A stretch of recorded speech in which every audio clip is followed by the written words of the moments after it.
Good morning, or depending on when you're watching this, good afternoon, good evening, or good night. My name's Ross, and as always told, out of Voice of Radio. So today, I am here to show you one of the most important, relevant, exciting, and frankly overdue cards that we have seen in the Pokemon TCG in a very, very long time indeed. It is absolutely huge. It is Empoleon V. It is Rapid Strike Empoleon V, I should mention.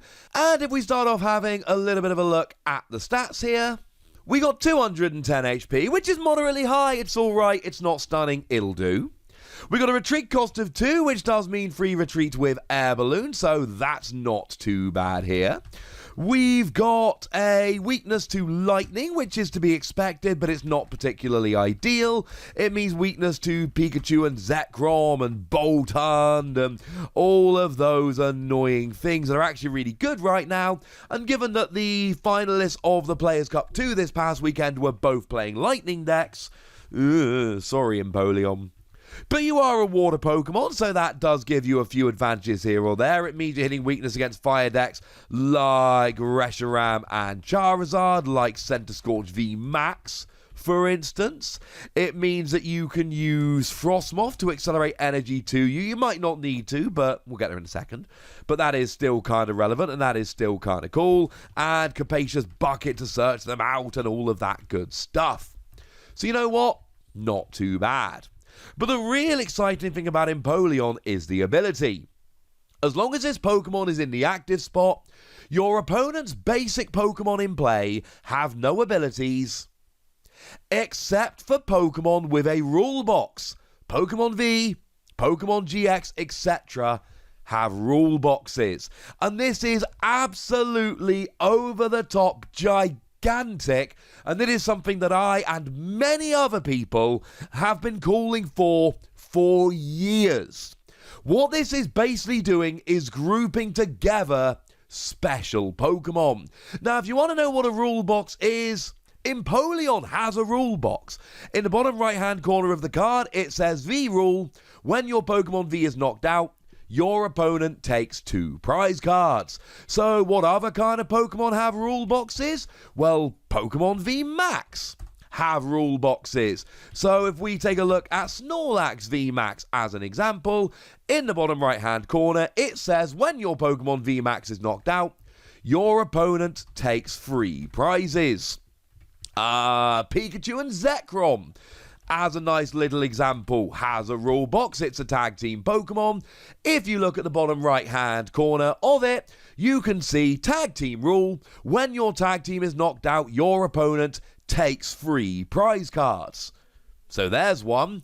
I mean, regular Pokemon GXs, Moreisle is apparently the first one that springs to mind, which is weird. That sees a lot of play right now, I suppose.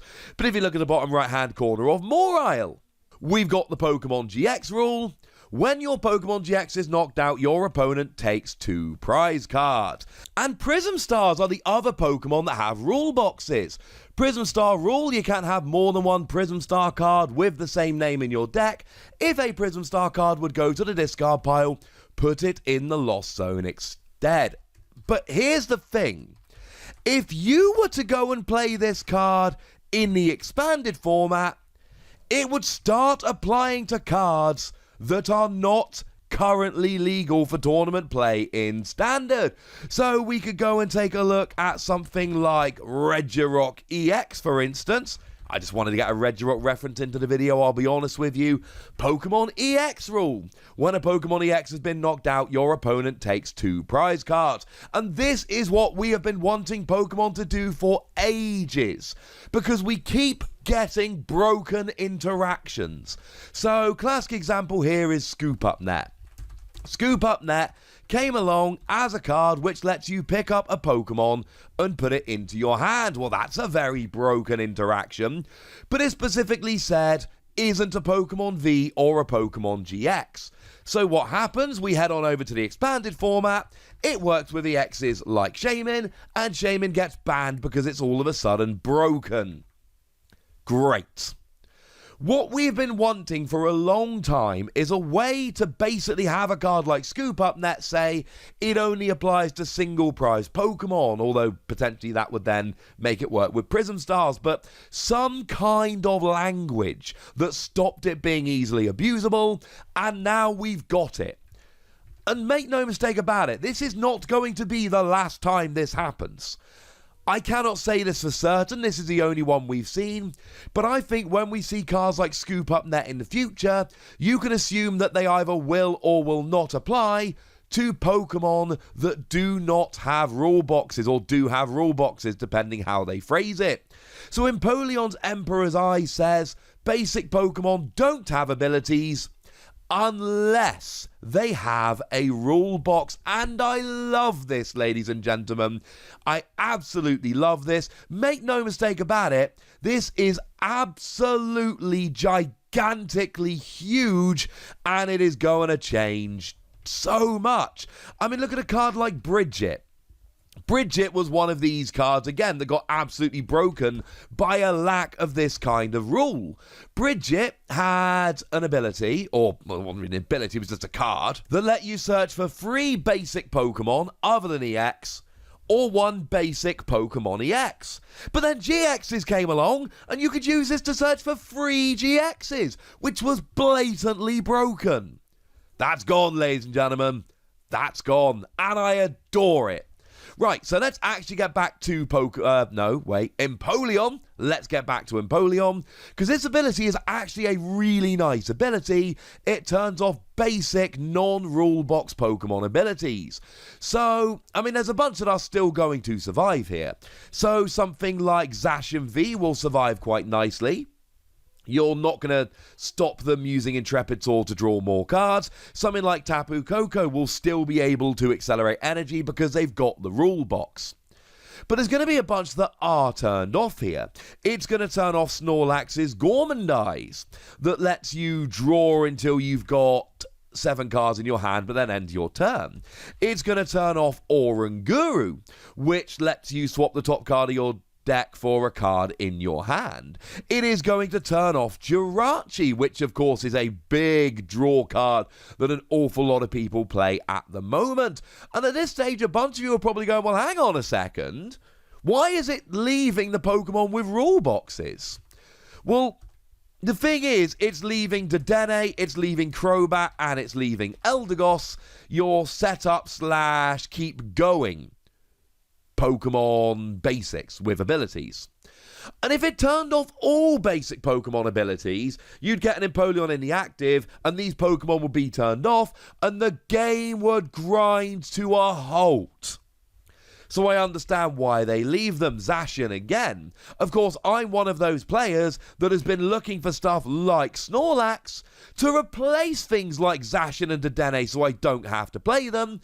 And now all of a sudden they're here and the other ones aren't. So I've got to use multiple prize Pokemon, and that's a little bit sad. But it is a really good ability, because it is going to turn off. If your opponent is relying on those kind of abilities, they are going to be in an awful lot of trouble. And that's rather lovely. There aren't that many non-draw abilities we see on basic Pokemon at the moment that aren't Pokemon Vs that we're really going to be wanting to hunt and go after and take down. But, you know, just turning off Oranguru plus Snorlax plus Jirachi, that is going to cripple a bunch of decks. Of course, I said there weren't many. There absolutely are some. And Galarian Zigzagoon springs to mind here as a huge one you're turning off, dropping energy. The Mewtwo from Unbroken Bonds that will put a supporter at the top of your deck, really important in Welder decks, that will be turned off, and again, that is a very, very important thing. Pre-rotation, you can turn off stuff like Fione, making your opponent switch, etc., etc. So, this is big. It's leaving a lot of Pokemon. Oricorio is another example of a Pokemon that is being left here, as it's still going to have its ability because it's got this box. But honestly, this is going to turn off enough that it's going to be very, very relevant indeed. And the fact that it specifically refers to Pokemon with a rule box tells us how Pokemon are going to be rephrasing this in the future. They are getting rid of these ridiculous interactions that were never intended, and believe me, that is gigantic moving forward. Although it is going to rob me of a few really silly videos, and that makes me a little bit sad. As for the attack on Empoleon, we've got free energy, 130 damage, moving energy from this Pokemon to one of your benched Pokemon. It's fine, but it's not stunning. Now, the free energy is a little bit annoying, and it can't use twin energy because it is a Pokemon V, and it can't use triple acceleration energy because it's a basic, etc.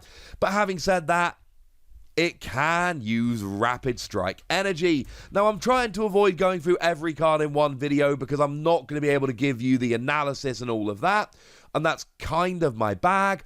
But this is one of those Pokemon that really does, or one of those cards that really does need to be mentioned. It is just a special energy that provides 2 water and fighting energy at the same time.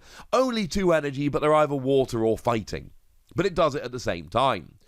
Which means all of a sudden Empoleon is just using a Rapid Strike energy, which is pretty good.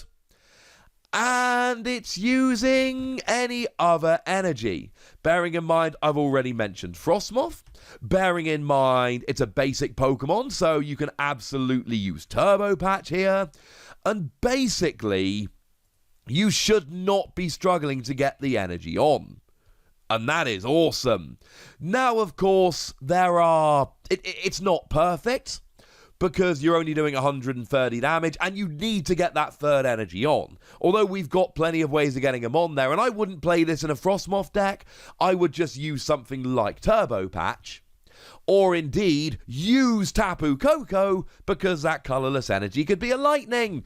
I know no one but me likes doing that, but it's still something that I play around with and something I enjoy very much indeed. But you're doing 130, and the theory with Empoleon is, I am doing 130 while I slow you down. You're not able to get your stuff rolling. You're not able to set up your deck so that I can sit here and just hit 130, hit 130, hit 130, hit 130, hit 130. And the fact that you're moving energy to your bench is actually really kind of cool, because it means that if and when Empoleon does go down, you're not losing as much energy as you would. It's very much like the old Tornadus that older players will, or more seasoned players will remember here, because it protects that energy. And because you move any energy to your bench, you could be protecting that Rapid Strike energy, and that is really kind of awesome. I adore this. I don't think the attack is phenomenal, and that's a little bit sad, etc. But I do think that it is the kind of card which, against the right deck, is going to be amazing. And the thing is, you don't need to have this as the only Pokemon in your deck. You can be playing a Water deck or a Rapid Strike deck, bearing in mind that Rapid Strike energy will help out a bunch of decks. And then Empoleon is your, hey, they're relying on Jirachi, Mewtwo, etc. I mean, imagine you're against a Blacephalon deck, and they're not able to use Mewtwo to recover their Welder, and they're not able to use Jirachi, and they're not able to use Oranguru. Yeah, they're still going to have all of those Pokemon with rule boxes, but make no mistake about it, this is going to shut those decks down, and it's a thing of absolute beauty. I'm giving it 4 Wassies, which might be overly generous, and I don't really care. I love Empoleon. I love this ability. I love that Pokemon have finally taken this approach. I don't love the attack, but we've seen this on so many Pokemon in the past. Because you've got that really nice ability which is slowing down your opponent, we do not also get to be playing around with an amazing attack. But either way, even if you hate this card, even if you have no interest in Empoleon V, and I'll be sad if that's the case, but even if that is the case, do not sleep on what a ridiculous, over-the-top, phenomenal change this is in Pokemon's thinking in terms of card designs. When I say this is one of the most important cards in years, I mean that sincerely. But I'd like to know what you think, so let me know in the comment section, would ya? Go nuts! Be nice, and then make sure you like this video, subscribe to this channel, follow me on Twitter at TheWassie, and Twitch for some live action at twitch.tv/TheWassie. patreon.com/PTCGRadio. If you want to support the channel, get some bonus podcasts and all that good stuff, head on over to patreon.com/PTCGRadio, where you can do exactly that. But by far the most important thing, as always, look after yourselves till next time, would ya? Thank you very much for watching. My name's Ross, and you've been watching PTCG Radio.